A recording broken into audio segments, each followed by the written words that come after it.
Sampai hari ini kita bisa pastikan tidak ada korban perkosaan yang mengakhiri hidupnya. Ya, tapi yang menjadi depresi banyak. Depresi adalah gini, dia tidak bisa lagi hidup ceria seperti anak-anak dan perempuan lain pada umumnya, tapi dia menjadi pemurung, kemudian menjadi sedikit ketemu orang menjadi was-was, ketemu pelaku dia asal ketemu pelaku kan tadi udah menyelesaikan hukuman nih. Tiba-tiba jumpa, dia menjadi sangat histeris ketika jumpa lagi dengan pelaku seperti itu. Dan harus kita akui juga ada sebagian yang akhirnya juga sudah kembali hidup normal. Jadi ada beberapa klien kita ketemu, malah dia sudah sangat happy, sudah sangat senang dengan keadaan dia sekarang dan melupakan yang kejadian dialami kemarin. Hukum di Aceh bisa kita bilang untuk melindungi kekerasan itu udah cukup komplit lah, Bang. Komplit, aturannya sudah cukup bagus. Sudah cukup bagus. Berarti, nah kalau hukum ini sendiri kan dia masyarakat awam itu kan nggak tahu gitu, Bang. Berarti memang harus ada sosialisasi atau segala jenisnya untuk masyarakat gitu. Ya, harus memang diintenkan supaya masyarakat paham bahwa juga ikut bersama melindungi korban-korban perkosaan. Malah kami pernah berinisiasi seperti ini.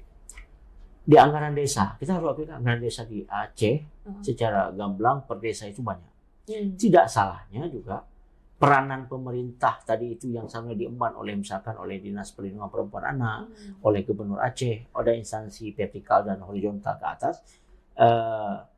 bahwa desa juga harus ikut serta berperan dalam hal penanganan. Contoh kayak tadi, ada korban perkosaan, butuh psikolog. Negara tidak bisa hadir maksimal karena memang jangkauannya jauh misalkan dari provinsi, di daerah kabupaten kota yang memang pelosok. Nah, desa sebenarnya bisa saja memanggil psikolog, membayar dengan dana desa yang tadi itu. Ya kan? Dibayar dengan dana desa, jadi lebih komprehensif, tidak sampai dia terkatung-katung ataupun harus kita bawa semua berkumpul di provinsi. Nah, kami mendorong itu supaya gini, desa peka bahwa kewajiban terhadap perlindungan perempuan anak itu sebenarnya juga tanggung jawab desa. Sosialisasi itu jangan dipikirkan bahwa pemerintah provinsi atau kota yang turun membuat sosialisasi, tapi desa juga bisa mengundang orang-orang untuk ngomong masalah bagaimana sih perlindungan perempuan anak di kampung-kampung masing-masing yang anggarannya dibebankan ke desa. Nah, bisa saja seperti itu. Nah, kita lagi dorong itu, ada beberapa desa binaan kita di Aceh Besar dan Banda Aceh. Kita lagi dorong bagaimana caranya desa membuka ruang dulu lah. Artinya di musrembang mereka dalam hal penentuan anggaran, penggunaan anggaran kampung, bisa memplotkan anggaran-anggaran untuk sosialisasi. Mungkin tahap pertama itu.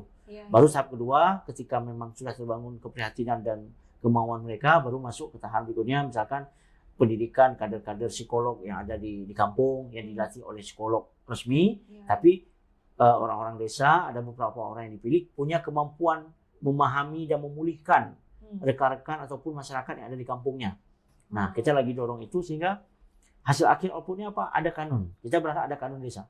Ada resam, ada kanun yang di kampung masing-masing supaya mereka tidak lagi panik, tidak lagi gelisah ketika memang nanti akan dibebankan ke dana desa. Ini kan YBHA. Nah, untuk pemerintah itu sendiri, dari YBHA itu apa nih yang harus dilakukan pemerintah untuk meminimalisir angka dari kekerasan itu sendiri? Kalau dukungan pemerintah kita harapkan untuk korban-korban perkosaan, sebenarnya yang paling penting dan utama hari ini adalah adanya rumah aman yang komprehensif. Nah, kita berharap itu. Jadi karena amanahnya dari kanun, undang-undang sudah mengamanahkan kepada pemerintah daerah. Sehingga pemerintah daerah, provinsi dalam hal ini misalkan menganggarkan membuat secara serius dan komprehensif. Ini udah masuk ke akhir acara nih, Bang. Ya, makasih banyak kepada Bang Rudi atas ilmu dan infonya seputar dengan YBHA. Nah, terakhir nih, Bang. Abang ada pesan apa untuk masyarakat terkait dengan kasus kekerasan? Kalau saya berharap masyarakat jangan melihat bahwa kasus perkosaan itu merupakan hal yang biasa. Itu adalah hal yang serius yang harus disupport secara maksimal oleh dukungan masyarakat dalam hal minimal tidak mencibir mereka. Jadi perlindunganlah terhadap korban-korban seperti ini.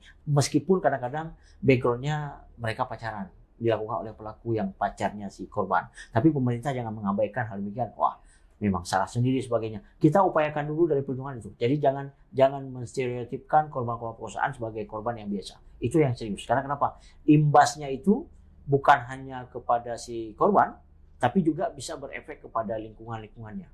Jadi pembiaran terhadap pelaku perkosaan, dia akan bisa mengulangi lagi kepada korban-korban lainnya. Sehingga kalau ada upaya dukungan masyarakat yang sudah peka tadi, sedikit saja ada bau-bau ke sana, jadi masyarakat sudah peka.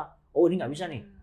Karena harus kita akui ada elemen pendidikan, elemen pengajian, tempat-tempat ngaji, kemudian orang-orang terdekat dengan korban itu malahan potensi melakukan perkosaan ataupun pelecehan terhadap perempuan dan anak, dan tadi itu dalam konteks isu itu peluangnya besar. Ya, lebih besar. Jadi ketika masyarakat peka, ada indikasi agak-agak aneh, langsung bisa ditekan supaya jangan sampai mengalir. Oh, sudah ada bau-bau aneh nih. Jadi masyarakat bisa langsung tegur. Jadi sehingga tidak sampai terjadi yang perbuatan yang kita takutkan tadi itu. Nah, jadi bisa langsung dicegah oleh masyarakat. Demikian. Baik, terima kasih nih Bang Rudi atas pesan dan sarannya kepada masyarakat. Oke. Baik, sama-sama. Sekian podcast kita hari ini. Terima kasih. Assalamualaikum warahmatullahi wabarakatuh.